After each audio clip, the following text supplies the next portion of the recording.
Hello everyone, स्वागत है आपका फैजल एकेडमी पे। और मेरा नाम है फैजल।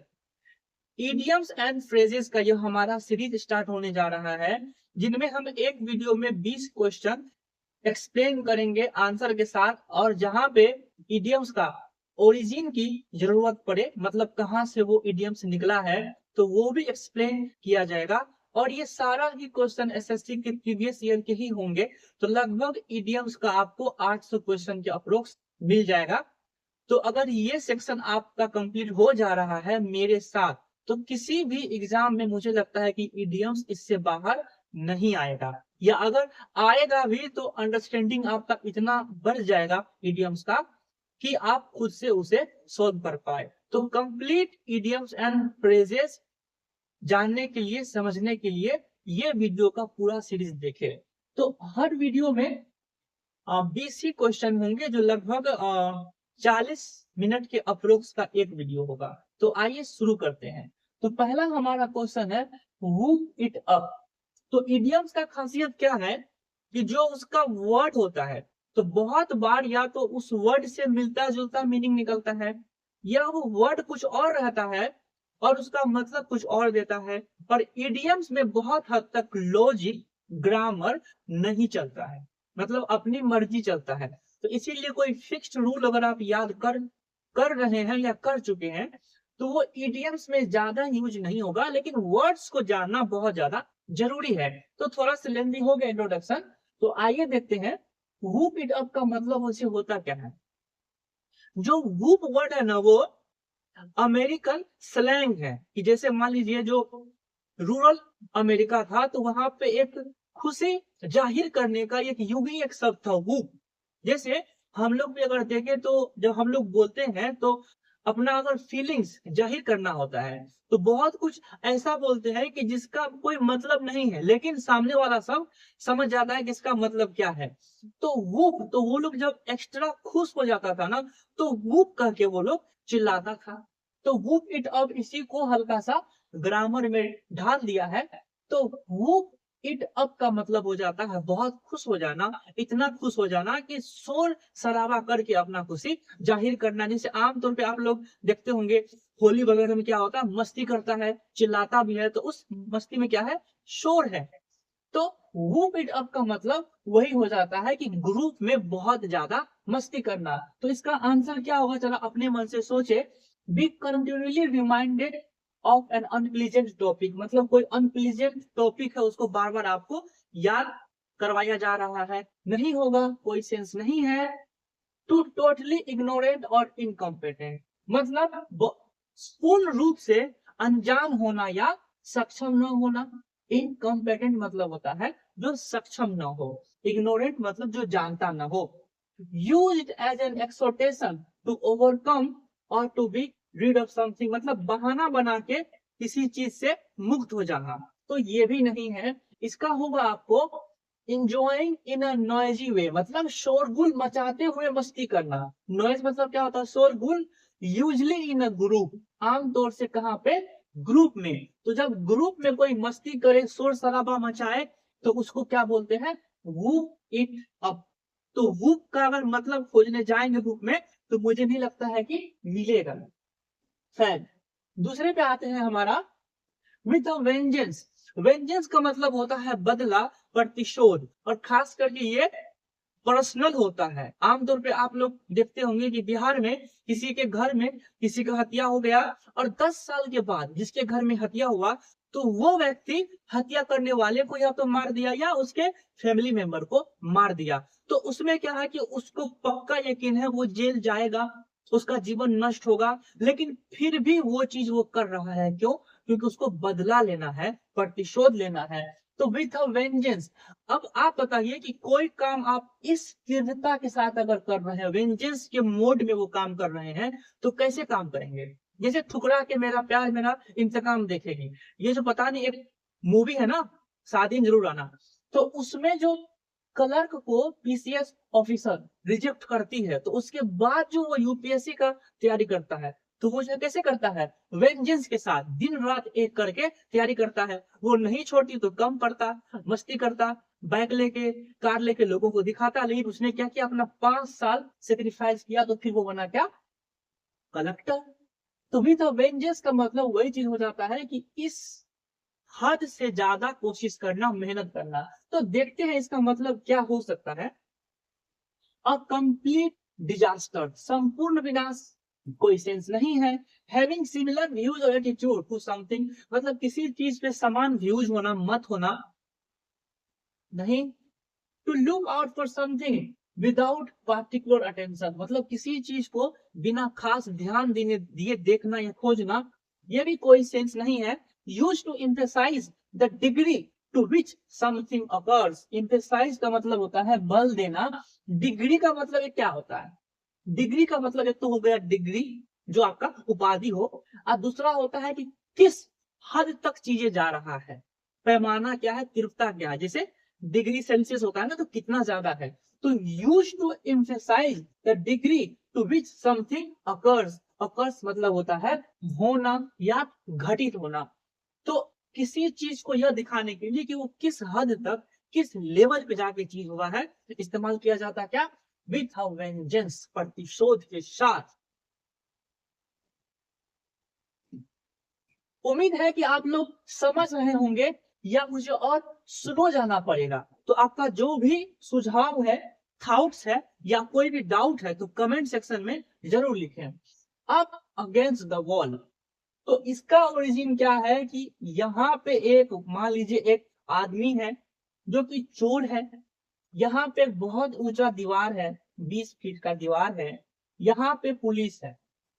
अब इसको अगर ये जो पुलिस है, इस आदमी को अगर पकड़ा, ये आदमी भागते भागते कहाँ आ जाएगा, यहाँ आ जाएगा।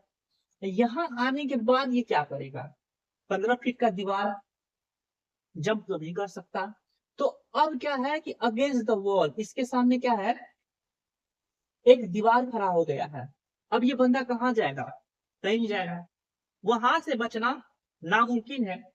तो यही है, आप अगेंस्ट द वॉल, दीवार के पास जाके खड़ा हो जाना, कि अब वहां पे आप कुछ भी नहीं कर सकते हैं। तो एक बार अपने मन से सोचिए कि इसका आंसर क्या हो सकता है। To take care of themselves and their own interest and safety, मतलब खुद का ध्यान रखना और अपने सेफ्टी का ध्यान रखना। तो होगा, नहीं होगा, इन अ डिसऑर्डरली फैशन, मतलब अस्त व्यस्त तरीके से नहीं होगा। Performing well in a difficult और कॉम्पिटिटिव सिचुएशंस, तो जहां पे मुश्किल का समय हो वहां पे अच्छा परफॉर्म करना, ये भी नहीं हो।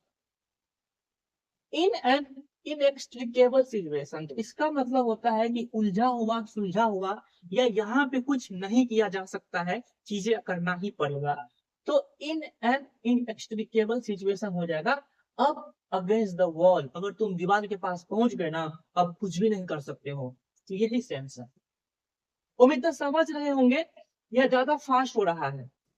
तो पहला क्लास है, उस हिसाब से अगर अगर कोई डाउट भी होगा, तो सप्ताह में एक दिन क्या होगा, इनका लाइव पे, अगर 6 दिन का अगर 120 क्वेश्चन है ना, तो एक दिन किसी दिन लाइव आके 120 क्वेश्चन को मैं फिर से रिवाइज या रिपीट में कर दूंगा फास्ट में। तो read the world wind, world wind का मतलब क्या हो जाता है, तूफान, चक्रवात। ये तो वैसे लिया गया है बाइबल से, मतलब जो उसका पहला पार्ट है जहाँ पे मूसा का वर्णन है, वहां से लिया गया है, जिसमें कहने का मतलब है कि you have sown the wind, लेकिन अब जो तुम काटोगे वो क्या होगा, वो तूफान होगा। मतलब तुमने हवा को बोया, ये पूरा सेंटेंस वही है कि तुमने हवा को बोया, लेकिन अब जो काटोगे ना, वो तुम तूफान काटोगे। इसका मतलब क्या है कि तुमने छोटी छोटी गलतियां की, लेकिन वो छोटी छोटी गलती का जो परिणाम होगा वो बहुत भारी होगा, और उसका कीमत तुम बहुत बड़ा मात्रा में चुकाओगे। जैसे अगर अभी आप अपने लाइफ में सीरियस नहीं है, ये तो छोटी छोटी गलती है, मस्ती कर रहे हैं, मुर्गा पार्टी कर रहे हैं, यूं ही घूमने निकल रहे हैं, 4 घंटा पबजी खेल रहे हैं, या यूं ही भुकाली मचा रहे हैं, लेकिन ये सब का परिणाम आपको तब मिलेगा और भयानक रूप से मिलेगा, जब आप व्यवहारिक जीवन में उतरेंगे और पैसे कमाने निकलेंगे। और आपको लगता होगा कि अगर आपके पास पैसे है भी, तो कुछ समय के बाद ऐसा सिचुएशन आएगा कि घर से पैसा लेना आपका मानसिक शांति को खा जाएगा। तो उस समय आपको पता चलेगा।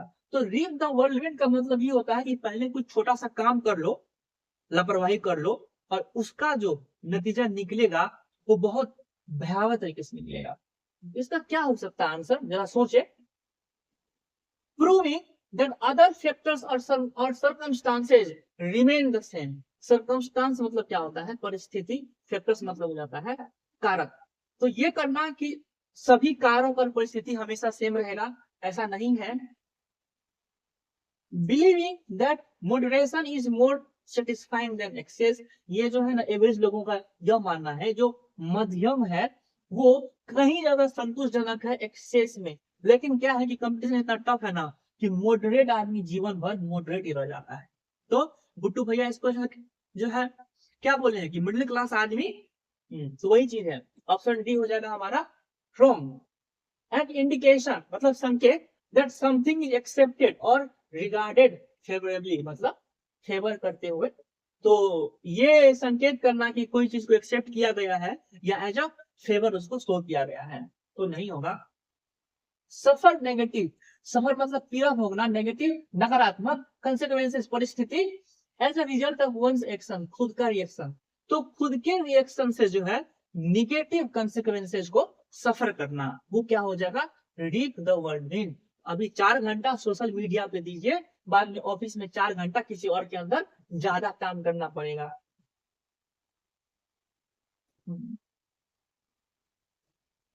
कहाँ गया। तो 4 क्वेश्चन हो गए, वो भी तो समझ पा रहे हैं, समझ ही रहे होंगे। ऑफ द फर्स्ट वाटर, अब देखिए इसका कहां से किया गया है। ऑफ द फर्स्ट वाटर, पहली पानी की तरह। या गांव भर का बहुत लोग जानता होगा पहली धार। बहुत सारी वस्तु ऐसी होती है कि पहली धार की वस्तु को शुद्ध माना जाता है, लेकिन इसका उत्पत्ति हुआ कहाँ है। तो जो डायमंड मैन्युफैक्चर है ना, जहाँ पे हीरे बनते हैं, तो हीरे को शुद्धता नापने का पैमाना होता है कि जैसे मान लीजिए ये प्योर वाटर है, प्योर वाटर है, ये इसका लेवल 1 है जहाँ पे प्योर वाटर है। लेवल 2 है जहाँ पे थोड़ा कहीं पे एक दो अशुद्धि है। ये है, मतलब अशुद्धि क्या हो रहा है, पानी में बढ़ता जा रहा है। तो ये जो फर्स्ट वाटर है, प्योर वाटर, ये कैसा होगा, बहुत ज्यादा साफ, क्लियर, स्पष्ट देख सकते हैं। तो जो हीरा इस कैटेगरी का था कि वो प्योर पानी की तरह हो, तो उस हीरा का तुलना प्योर पानी से किया जाता था कि ये जो डायमंड है वो फर्स्ट वाटर की तरह है, तो इसलिए ये सबसे ज्यादा शुद्ध है और इसका प्राइस ज्यादा होगा। तो ऑफ द फर्स्ट वाटर का जरा सोचिए क्या मतलब हो सकता है। लीडिंग अ कंफर्टेबल लाइफ, एक आरामदायक जीवन जीना, नहीं होगा। Acting contrary to one's interest, contrary मतलब होता है विपरीत, तो खुद के इंटरेस्ट के अगेंस्ट काम करना, नहीं होगा। क्रिटिकली इंपॉर्टेंट, महत्वपूर्ण होना, या of the best quality, best quality का होना, दोनों में क्या होगा बताइए। Of the best quality, of the first water, of the best quality. और इसका सेंस कहां से है, हीरा से। तो ऑफ द फर्स्ट वाटर में आप डायमंड लिख ले तो क्या होगा कि आपका चीजें आसान होगा समझने में। हाँ, हमारा नेक्स्ट क्या है, सॉरी एक मिनट, हाँ, good. Weather the strong, weather का मतलब क्या हो जाता है, मौसम। स्ट्रॉन्ग का मतलब क्या हो जाता है, तूफान। तो तूफान के मौसम को सह जाना, इडियम्स का मतलब यही है, उतना ग्रामर पे नहीं जाना है। तो जब कोई नाविक पहले नौ लेके जाता था तो उसको बहुत तरह की समस्याओं का सामना करना पड़ता था। बीच में अचानक चक्रवात आ जाता था, समुद्र में तूफान आ जाता था, अचानक बारिश होने लगता था, और कोई नाविक उन सब परिस्थितियों से निकल के बच गया। ना ही उसका नाव डूबा, ना ही उसके माल का नुकसान हुआ, ना ही उसका कोई आदमी मरा। तो वेदर द स्ट्रॉन्ग का मतलब अब क्या हो सकता है, सोचिए जरा इस चीज को। तो be absolutely unwilling to cooperate, absolutely मतलब पूर्ण रूप से, अनविलिंग इच्छुक न होना, कोऑपरेट सहयोग। तो सहयोग करने के लिए बिल्कुल भी इच्छुक न होना, कोई सेंस नहीं है। All over in a sudden और ड्रामेटिक वे, अचानक से और ड्रामेटिक वे में हो जाना। तो सडन का मतलब होता है अचानक, ठीक है, survive a period of difficulty. Survive का मतलब होता है छू के कट से निकल जाना, मतलब बच जाना। पीरियड ऑफ डिफिकल्टी, मुश्किल समय, तो मुश्किल समय से बच जाना। तो जो नाव समुद्र में रास्ता काट लिया है, तट पे पहुंच चुका है, तो वो नाव क्या हो गया? Survive a period of difficulty. तो ऑप्शन सी हो जाएगा हमारा राइट। डिस्प्यूट और डिसीजन और चॉइस ऑलरेडी मेड, मतलब जो निर्णय ऑलरेडी ले लिया गया है उस पर डिस्प्यूट मतलब झगड़ा कर रहा है।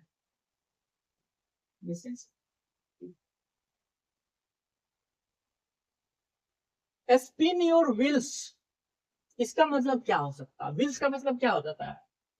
हुँ?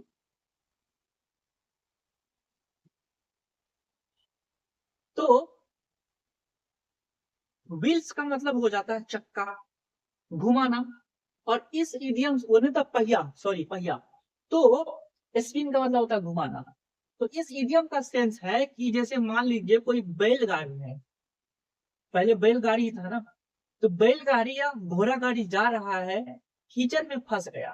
अब वो गाड़ी ना आगे जा रहा है ना पीछे आ रहा है, और अब उसको कितना भी आप चक्का घुमा रहे हैं तो वो क्या होगा? गाड़ी कहीं जाएगा नहीं जाएगा, पीछे आएगा नहीं आएगा। तो उसमें जब तक आप मैन पावर यूज करके उस गाड़ी को धक्का दे के अच्छे से हटा ना दे, साइड न कर दे, तो उसका चक्का कितना भी आप घुमाएं तो उससे कुछ प्रभाव नहीं पड़ेगा। तो इसमें होगा क्या? आपका समय वेस्ट होगा, ऊर्जा नष्ट होगा। तो स्पिन योर व्हील्स का मतलब क्या हो सकता है? विथ ग्रेट अफेक्शन और इंथुइज्म। इंथुइज्म मतलब उत्साह होता है, अफेक्शन का मतलब होता है लगाव। तो बहुत ज्यादा लगाव और उत्साह के साथ, ये रॉन्ग हो जाएगा। अब फर्मली हेल्ड बिलीफ, फर्मली मतलब मजबूती से धारण किया हुआ विश्वास या मत, ये रॉन्ग हो जाएगा। Set an activity in motion, तो किसी एक्टिविटी को मोशन देना, ये रॉन्ग हो जाएगा। वेस्ट योर टाइम और इफर्ट्स, खुद का टाइम और प्रयास को वेस्ट करना। Right, option B right, spin your wheels. Wear the green willow, green willow को पहन लेना, धारण कर लेना। तो वेस्टर्न कंट्री में एक पेड़ होता है अमेरिका में, विलो नाम का। तो वो क्या होता है? हरा कलर का पेड़ होता है, और उसके जो उससे लता या उसकी जो शाखें होती है ना, वो नीचे झुका होता है। तो वहां पे वो पेड़ शोक का संदेश है, दुख का सूचक है। कि किसी को अगर बहुत ज्यादा दुख हो तो उसको कहा जाता था कि तुम ग्रीन विलो पेड़ की तरह हो गए हो, या अपने सर पे तुम क्या किए हो? ग्रीन विलो पेड़ को धारण कर लिए। तो इसका मतलब हो जाता है क्या? दुख, अत्यधिक दुख, ऐसा दुख जिसका कोई इलाज नहीं। और आमतौर पे एक तरफा प्रेम में ये बहुत ज्यादा होता है। मान लीजिए आप किसी को प्रेम कर रहे हो, आपको नहीं करना है, तो आप अपना कितना भी एफर्ट डाल रहे हैं, तो सामने वाले को कुछ भी फर्क नहीं पड़ेगा। तो उसमें जो आपका पेन होगा, इसका कोई ना इलाज है ना कोई उपाय है। बस एक ही उपाय है, संतुष्टि, लेकिन वो आपसे होगा नहीं। तो वियर द ग्रीन विलो का मतलब क्या हो जाएगा? एक तरफा प्यार में बेचैन होना, दुख झेलना। Producing a lavish celebrating fees, lavish का मतलब हो जाता है क्या? बहुत ही महंगा, खर्चाला, या बहुत ही शानदार तरीके से। फीस्ट मतलब भोज, इस तरीके से किसी भोज को सेलिब्रेट करना। ग्रीन विलो करेगा तो क्या करेगा? Cause someone to be very frightened, किसी के भय का कारण बनना। फ्राइटेंड मतलब डर। To do something for someone as an act of kindness, as a act of, as a kindness, किसी के लिए कुछ करना। Suffer unrequited love, unrequited love का दुख भोगना। रिक्वेटेड मतलब होता है कि अगर कोई रिश्ता दोनों तरफ से, आप भी एफर्ट डाल रहे हैं, सामने वाला भी डाल रहा है, आपको चीजें मिल रहा है, उसको भी मिल रहा है, तो वो हो गया अनरिक्वेटेड लव, सॉरी रिक्वेटेड लव। और वो जो उसमें अन लग गया, मतलब ऐसा नहीं हो रहा, ये वन वे है। तो बहुत सारा प्रेम तो अलग चीज है, बहुत सारा रिश्ता भी जो होता है, जैसे भाई बहन या दोस्त, फैमिली मेंबर्स, सोसाइटी, उसमें क्या होता है कि कुछ परिस्थिति ऐसा होता है जिसमें एक ही आदमी प्रयास करता है और सामने से कोई रिस्पॉन्स कभी भी नहीं आता है, तो वहां पे बच जाना बुद्धिमत्ता है। तो suffer unrequited love, wear the green willow. ठीक है, हाँ, ऑप्शन बी राइट। नेक्स्ट है हमारा give it a world. World का मतलब हो जाता है घुमाना, ठीक। गिव इट द वर्ल्ड, तो वर्ल्ड का मतलब क्या हो जाता है, घुमाना, पहिया घुमाना। तो इसका सेंस ये है, बहुत बार क्या हो जाता है आदमी कि मान लीजिए आप नया साइकिल लिए, खास करके अगर आप 90s के हैं तो आपको याद होगा जब नया साइकिल कोई बच्चा लेता था तो आसपास का बड़ा लोग भी आके जो उसको जो है क्या करता था, थोड़ा सा चला लेता था, या आसपास के जो बच्चे हैं वो तो डिमांड करते ही थे। तो गिव इट अ विल का मतलब होता है ट्राई करना, प्रयास करना।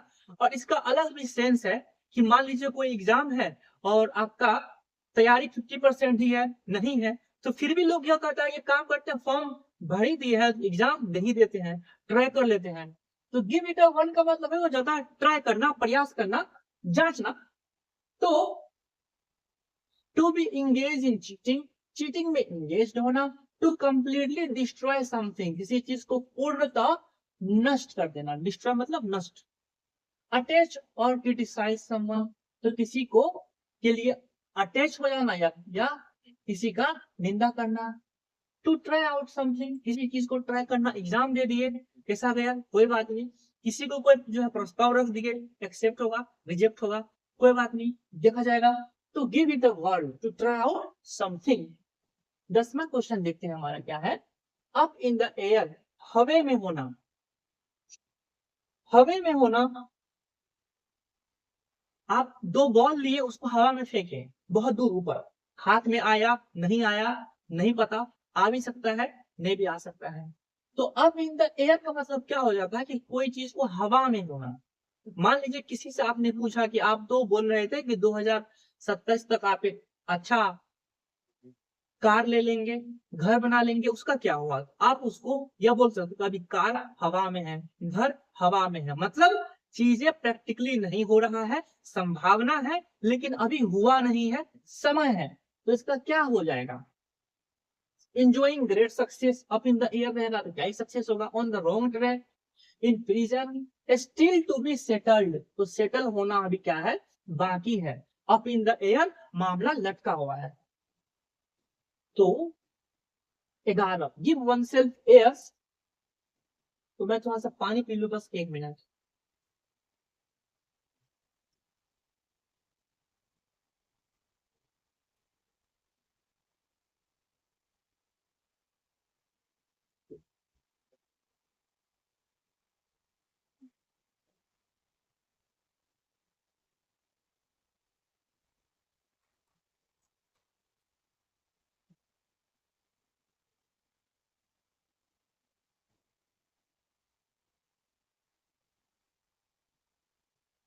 गिव वन सेल्फ एयर, खुद को हवा देना। जैसे बैलून में हवा दे के क्या किया जाता है, बैलून को बड़ा किया जाता है, फुला दिया जाता है। तो बैलून इतना बड़ा अगर बैलून है हवा भरा हुआ, लेकिन उसको नापने जाइएगा तो क्या होगा, 10 ग्राम भी वजन नहीं होगा। तो खुद को हवा दे के फुला देना, मतलब आपका वजन 70 किलो है, कोई आया तो बॉडी ऐसे कर लिए, ऐसे क्या हो गया, दिख रहा है खतरनाक बल्कि, लेकिन आप तो है नहीं। तो गिव वन सेल्फ एयर्स का मतलब वही हो जाता है, दिखावा करना कि थोड़ा बहुत कमा रहे हैं, ईएमआई पे आईफोन ले लिए, 20,000 सैलरी में आपका 5,000 फोन में जा रहा है, या 50,000 कमा रहे हैं तो 20,000 का आप कार ले लिए, ईएमआई 20,000 आपका जो है जा रहा है कार में। तो बनावटी दिखावटी, ऐसा जो अस्तित्व में उतना नहीं है लेकिन फेंक रहा है। तो गिव वन सेल्फ एयर का मतलब ये हो गया कि झूठा शान दिखा के खुद का तारीफ करवाना या अपना इमेज बनाना कि मेरे पास बहुत सारी चीजें हैं। तो बी इंटेलिजेंट, बुद्धिमान होना, पेनीलेस कंगाल होना। पेनी का मतलब हो जाता है क्या, वो सिक्का, प्रिपेयर फॉर डिफिकल्टी, डिफिकल्टी के लिए खुद को तैयार करना। प्रिटेंडेड टू बी गुड, तो अच्छा होने का बहाना करना, दिखावा करना। गिव वन सेल्फ एयर का मतलब सिंपल में दिखावा वर्ड लिख लीजिए, याद रहेगा, बेहतर रहेगा। अल्फाबेट सूप, सूप का मतलब क्या होता है कि जिसमें कोई चीज मिक्स हो, जैसे पास्ता का सूप देखिए, उसमें पानी चाउमीन वगैरह हर कुछ मिक्स रहता है। और कोई चीज अगर सूप है जिसका मतलब क्या है, वो अव्यवस्थित तरीके से है, जैसे अगर चिकन बिरयानी है या चिकन रोस्टेड, उसमें क्या होगा, चिकन जो है क्लियर रहेगा, लेकिन सूप में क्या होगा, सब्जी, चिकन और भी न जाने कितनी कितनी चीजें एक ही साथ दिखता है। तो अल्फाबेट सूप का मतलब ही हो जाता है मिक्स मिक्स, अस्त व्यस्त चीजें होना। तो प्रिविलेज्ड पीपल, जो लोग प्रिविलेज्ड हैं, वो सूप पी लेता है लेकिन होता नहीं है। फैशनेबल एंड ग्लैमरस, तो सुंदरता होना, फैशन दिखाना, आकर्षक दिखना, समथिंग आउटस्टैंडिंग गुड, कोई बहुत अच्छा से अच्छा हो, मतलब आउटस्टैंडिंग हो। इनकम्प्रहेंसिबल और कंफ्यूजिंग मीन्स, जिसे समझ न जाया जा सके, और कंफ्यूजिंग, जो कि कंफ्यूजन हो, दुविधा भरा हो।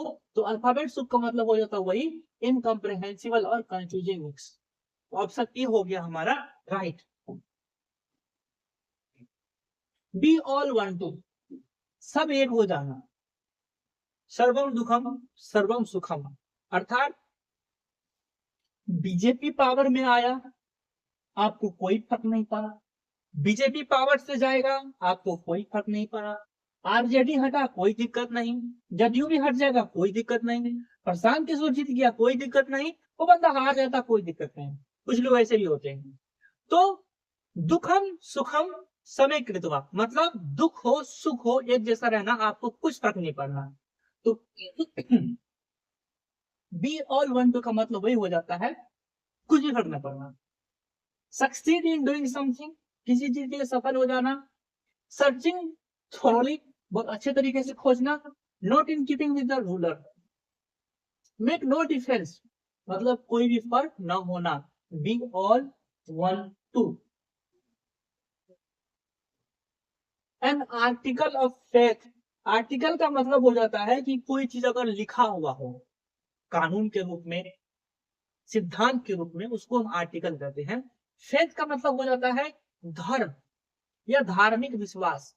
तो किसी भी धर्म का जो बुक है, जो उसका धार्मिक विश्वास का एक मत है कि मेरे धर्म में यह माना जाता है, तो उस पे मोस्टली लोग कोई भी डिस्कस नहीं करता है, उसको अंतिम सत्य मानता है, उसके आगे पीछे नहीं जाता। तो कोई चीज ऐसा हो तो वो किस तरीके से होगा, खुद सोचिए। इसमें से एक बात देखिए क्विक, कि आपको क्या ऑप्शन सही लगता है। A formula for carrying a couch और समवन, मतलब किसी के लिए कुछ कारण होना, कुछ करना। बिकम वेरी सक्सेसफुल और फेमस, सफल हो जाना, प्रसिद्ध हो जाना। एंग्री और एजिटेटेड, गुस्सा होना, ये भी रॉन्ग हो जाएगा। अ फर्मली हेल्ड बिलीफ, फर्मली मजबूती से, हेल्ड पकड़ा हुआ, बिलीफ मतलब सिद्धांत, तो कोई भी ऐसा सिद्धांत जो मजबूती से, जिसपे आप अडिग हो। भीष्म की तरह, भीष्म प्रतिज्ञा जैसे लिए थे महाराज वो, हालांकि वो हार्मफुल हो गया लॉन्ग रन में, लेकिन फिर भी। इन द असेंडेंट, असेंडेंट का यहाँ पे क्या सेंस है कि एक, ये ज्योतिषी से लिया गया है। इस तरह से गोल होता है, एक होता है इसका चिन्ह, और इस तरह से इसमें व्हील बना रहता है। और मान लीजिए इसका शुरुआत यहाँ से है, अगर यहाँ से शुरुआत है इसका, यहाँ पे level 1, level 2, level 3, level 4, level 6, और फिर यहाँ पे 5 होगा ना, ठीक है, फिर 5, 4, 3, 2, फिर 1। तो ये ज्योतिष शास्त्र है। इसके हिसाब से कि ये चक्र घूम रहा है सारा मंथ में, और आपका मान लीजिए कि 10 सितंबर को बर्थडे है, 10 सितंबर को बर्थडे यहाँ पे 10 है, और ये चक्र जहां जहां घूमेगा उस हिसाब से ज्योतिषी तय करेगा कि आपका भविष्य कैसा होगा, या कितना ऊंचाई पे आप जा सकते हैं। यहाँ मान लीजिए कि अगर आप 10 यहाँ पहुंच गया, 6 पे मतलब प्राइम पे, तो अपने आप लाइफ में बहुत ज्यादा ऊंचे जाएंगे, और यहाँ आगे आप एवरेज रहेंगे। तो यही चीज है इसमें। अब देखिए इसका क्या होगा, waiting quietly for a good opportunity, मतलब अच्छे अपॉर्चुनिटी के लिए इंतजार करना, जो कि बहुत कम होता है। इंतजार करने वाले को शायद ही कुछ मिलता है। टू रिजेक्ट समवन, किसी को रिजेक्ट करना। A general view from above, ऊपर से एक जनरल व्यू की तरह देखना। इसका हो जाएगा बर्ड आई व्यू, एक और इडियम है, उसका आंसर ये होगा, लेकिन यहाँ पे है नहीं तो रॉन्ग हो जाएगा। राइजिंग इन पावर और इन्फ्लुएंस, तो पावर और प्रभाव में बढ़ोतरी in the ascendant. Being home the bacon, bacon का मतलब होता है सुअर का मांस। तो अमेरिका में एक समय में प्रथा क्या था कि सुअर का रेस होता था, तो सुअर पे बहुत सारा तेल वेल लगा दिया जाता था, उस पे बहुत सारा मतलब क्या कहते हैं कि कीचड़ वैसे ही होता था। तो अब उस सुअर को, मोटा ताजा सुअर को पकड़ना है, तो बहुत लोग का क्या हो जाता था, हाथ पिछल जाता था, कुछ ही लोग पकड़ पाता था। तो जो आदमी वो प्रतियोगिता जीत जाता था, वो सुअर वो अपने घर लेके जाता था, तो जहां पे वो सुअर खाता था। तो बीइंग होम तब बेकन बढ़ते बढ़ते हो गया कि वो सुअर कौन अपने घर लाया, विजेता। लेकिन धीरे धीरे ये चेंज होते होते ये फूड के रूप में इस्तेमाल होने लग गया कि अपने घर में रोजी रोटी लाना, कोई सुअर नहीं खाता है, तो वो भी अगर कमाने लग गया या वो कमा रहा है, तो वो यह बोल सकता है इंग्लिश में कि मैं अपने घर बेकन ले आया। तो मतलब वही है इसका। देखते हैं क्या हो सकता है। An action to be taken when all else fails, मतलब जब सब फेल हो गया एक्शन लेना। और grateful for what we have, जो है उसके लिए शुक्रगुजार होना। सेटबैक फॉर समवन और समथिंग, किसी के लिए सेटबैक होना। सप्लाई मटेरियल सपोर्ट, मतलब वस्तु का सपोर्ट करना किसी को। अगर आप किसी को कोई चीज सपोर्ट भी कर रहे हैं राशन के रूप में, खाने के रूप में, तो बोल सकते हैं bring on the baker. Option C right. तो 16 क्वेश्चन तो सॉल्व हो गया। इसी तरह अगर आप कंटिन्यू में देखते रहे तो इडियम्स का आपका जो मसला है वो नहीं रहेगा, कंप्लीट हो जाएगा। पर ये सेक्शन तो 100% आता ही है सारे एग्जाम में, एसएससी हो बैंकिंग हो, लेकिन ये खास तौर से एसएससी का ही इडियम्स है, लेकिन बैंकिंग में भी रिपीट होता है। तो हम बैंकिंग का एक अलग सेपरेट वीडियो ही बना देंगे, ठीक। बनाना ऑयल, तो बनाना ऑयल केले का तेल, तो केले का अगर आप तेल निकालने जाओगे तो तेल निकलेगा नहीं। तो अमेरिका में क्या करता था कि एक केमिकल मिला देता था किसी चीज में, तो वो तेल बन जाता था, और तेल बनने के बाद उसका स्मेल केले की तरह होता था। तो पहले तो उसको बनाना ऑयल के नाम से बेचा गया, लेकिन कब तक झूठ जो कब तक रहेगा, तो लोग ये समझ गया कि ये नकली है। तो उसके बाद कोई भी चीज जो नकली हो, बनावटी हो, दिखावा हो या फॉल्स हो, तो उसको हम बोलते थे बनाना ऑयल, केले का तेल। तो वेरी लॉन्ग टाइम, बहुत लंबा समय। अ प्लेंटीफुल सप्लाई, बहुत ज्यादा सप्लाई होना। परफेक्टली कूल और सेल्फ पजेस्ट, रॉन्ग हो जाएगा। नॉन सेंसिकल टॉक, जिस बात का कोई सेंस नहीं हो, आधार नहीं हो, ये वो, तो 17 का हो जाएगा ऑप्शन बी। बड़ा फास्ट में हो गया, कुछ ज्यादा फास्ट हो गया ना। एट लार्ज, जो एट लार्ज हमारा इंग्लिश का इडियम्स है, ये लिया गया है फ्रेंच वर्ड से। तो फ्रेंच वर्ड में लार्ज का मतलब होता था लिबर्टी, आजादी। तो एट लार्ज का मतलब जो है क्या होगा, आजादी, लिबर्टी। तो कोई भी क्रिमिनल जो जेल तोड़ के भाग गया, उसको क्या मिल गया, लिबर्टी मिल गया, आजादी मिल गया। तो एट लार्ज से वही सेंस है, मुक्त हो जाना। तो अब बिग एपेटाइट, एपेटाइट का मतलब होता है भूख, तो बहुत ज्यादा भूख। To have a big heart, बड़ा दिल होना। बड़ा दिल जो है किसको था, ओटो। ओटो एक मेन कोल्ड, ओटो मूवी है और बुक भी है, अगर आप लोग को टाइम मिले तो देख ले जाके। तो अ वेरी बिग अपॉर्चुनिटी, बहुत बड़ा अवसर। अ क्रिमिनल एस्केप, क्रिमिनल जो अपराधी क्या किया, एस्केप, भाग गया। और नॉट येट कैप्चर्ड, अब तक पकड़ा नहीं गया, बिल्लू बादशाह सातिर है। तो एट लास्ट का मतलब हो जाता वही, एट क्रिमिनल एस्केप और नॉट येट कैप्चर्ड। इजी है चीजें, उतना भी टफ नहीं है, आप फोकस रहिए मेरे साथ। 3 महीना के अंदर आपका वोकेब का सारा मामला कंप्लीट हो जाएगा। हेड ओवर हिल्स, हेड का मतलब हो जाता है सर, हील्स का मतलब हो जाता है एड़ी या पैर। तो सर के ऊपर, मतलब पैर के ऊपर ही तो सर है ना, तो इस इडियम का क्या ही सेंस होगा। लेकिन पहले जो इडियम्स था वो था हील्स ओवर हेड, हील्स यहां था, हेड यहां था, हील्स ओवर हेड। तो सॉरी, हाँ, हील्स ओवर हेड, मतलब जो हील है ना पैर, वो सर के ऊपर है। और ऐसा कब होता है? जब आदमी का दिमाग खराब हो जाता है, विनाश काले विपरीत बुद्धि, मतलब बुद्धि उल्टा हो जाता है। तो पहले जो ये था इडियम्स, हील्स ओवर हेड, इसका इस्तेमाल किया जाता था कोई आदमी अगर पगला गया हो, सठिया गया हो, माइंड नहीं काम करना, या फिलहाल वो कुछ ऐसे आवेश में है कि उसका विचार शक्ति नष्ट हो गया है, तो उसके लिए किया जाता था heels over head.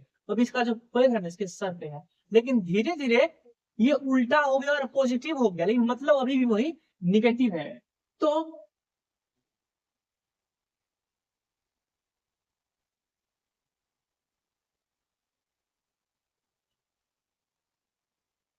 To unknowingly dive into an unpleasant situation, कोई अनप्लीजेंट सिचुएशन हो वहां पे अनजाने में घुस जाना।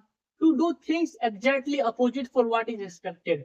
तो अब देखिए ये जो तीन ऑप्शन है ना ये लगभग में सेम ही है। To do things exactly opposite of what is expected, जिस चीज से उम्मीद किया जाता है जिस चीज का, उसका ठीक उल्टा करना। मैडली इन लव, प्यार में पागल होना। टू डू स्टूपिड थिंग्स, तो इसको हम हटा देते हैं फिलहाल, ये दोनों को देखते हैं। Madly in love, to do stupid thing, तो ये दोनों ही सही है, लेकिन एग्जाम में से एक ही पूछेगा ना, एक ही ज्यादा सही कौन है। तो इसका हम कर लेंगे मैडली इन लव, जो प्यार में बहुत ज्यादा पागल हो।